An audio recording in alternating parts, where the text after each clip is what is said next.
Welcome sa Durs 2.0. Fresh at nagbabagang happenings bang hanap mo? Mga padabarkads man yan o mga trending topics? Pwes, sagutan natin yan.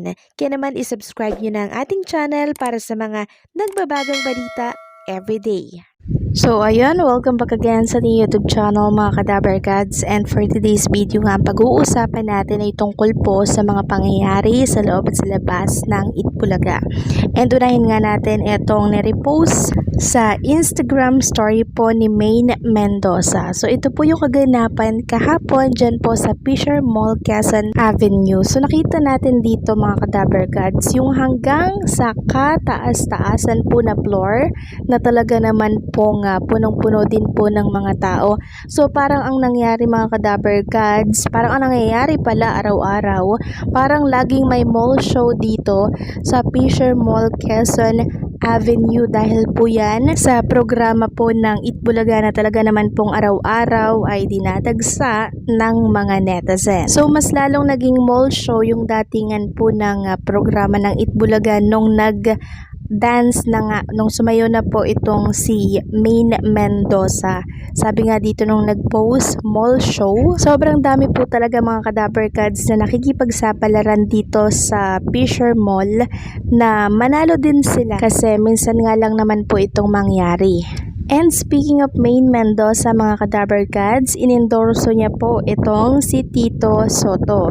Sabi nga po ni Maine Mendoza dito sa ginawa niyang video, never late, never absent. And dahil nga po sa video na to at pag-endorso ng isang Maine Mendoza kay Tito Sotto, nagpapasalamat po si Tito Sen dahil maging siya ay suportado ng buong Dabarkad. Samantalang nagbigay naman po ng pahayag si Tito Sotto na kung saan inuugnay ng ilang netizen kay Amy Marcos. Sabi po ni Tito Sen, wala naman akong natatandaan na pamahiin except nung araw si Senator Maceda. Isa ako sa mga palaki ni Senator Maceda 1992 hanggang 2000. Si Senator Maceda may pamahiin. Ayaw niya ng may nakaitim sa eleksyon. Oo. Ang tingin niya kapag nakaitim, talo ka na. Sinabi niya sa akin noong araw yon, kaya kapag boboto ka na, huwag kang mag-iitim. Sabi pa dito, Sotto did not mention any other political personality. Curiously, Sotto made this remark on the same day that re-electionist Senator Amy Marcos dropped her new political ad.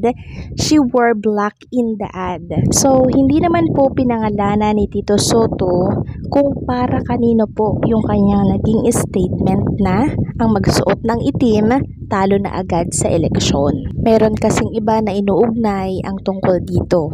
Next topic naman, congratulations po sa isang Itbulaga host at maging sa pamilya nito dahil sa bagong bukas nilang restaurant dito po sa Santa Maria, Bulacan. Walang iba kundi po kay Maine Mendoza at sa pamilya Mendoza. Nagbukas po ang Mateo Restaurant, located po ito sa Santa Maria, Bulacan. Sabi nga dito, Santa Maria, Bulacan, Peps come and celebrate Mother's Day at Mateo. You may contact, ayan yung number for inquiries, strictly by reservation only po pala ito mga kadabarkads for Mother's Day. So nakakatuwa lang kasi etong pamilya Mendoza talagang lagi po silang nag-i-invest sa mga business. Mahilig po sila sa business mga kadabarkads kasi alam po nila na dito lalaki, lalawak palalo yung kanilang income. And for sure mga kadabarkads, hindi lang isa ito kundi siguro magbubukas na din po sila sa iba't ibang mga lugar. Kaya ngayon pa lang, congratulations na kay Maine Mendoza maging sa pamilya po nito. Next topic naman, pag-usapan natin mga kadabarkads ang tungkol dito sa isang dabarkads na pang Hollywood na po ang level. Sabi nga dito, Alden Richards meets Tom Cruise at South Korean premiere of Mission Impossible, The Final Reckoning. Grabe lang mga kadabarkads kasi minsan lang po ito mangyari, no? Yung magkaroon ng dabarkads na ma-meet ang isang sikat na Hollywood. Grabe, nakaka-amaze lang kasi na-meet na po ni Alden si Tom Cruise.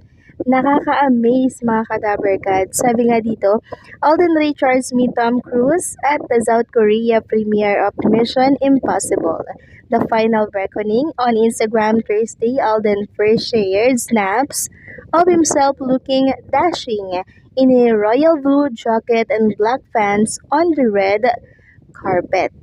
Shortly after, he shared a long video of his interaction with the Hollywood star after shaking hands. The two had quite a long talk, with Tom Cruise listening intently to Alden. They had their hands clasped all throughout their interaction before exchanging a hug and then finally posing for the camera. Ethan meets Ethan, Alden wrote in the caption, referencing the names of their popular movie characters before adding, "I have no words." Mission Impossible: The Final Reckoning opens in Philippine cinemas on Saturday, May 17.